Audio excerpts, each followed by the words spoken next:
Hello friends, നമുക്ക് Azhikkal harbour വരെ ഒന്ന് പോയിട്ട് വരാം.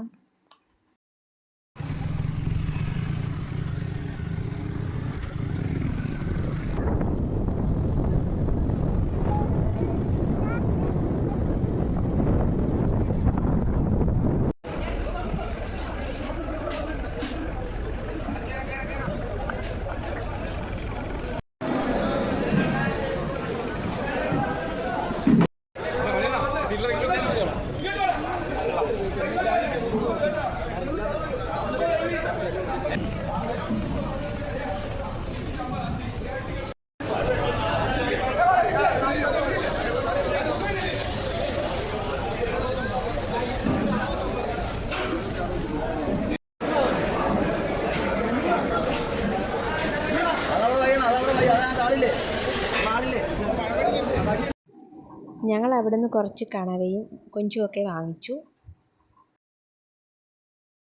കണവ റോസ്റ്റ് ചെയ്തെടുത്തു, കൊഞ്ച് ഫ്രൈ ചെയ്തു. സൂപ്പറായിരുന്നു.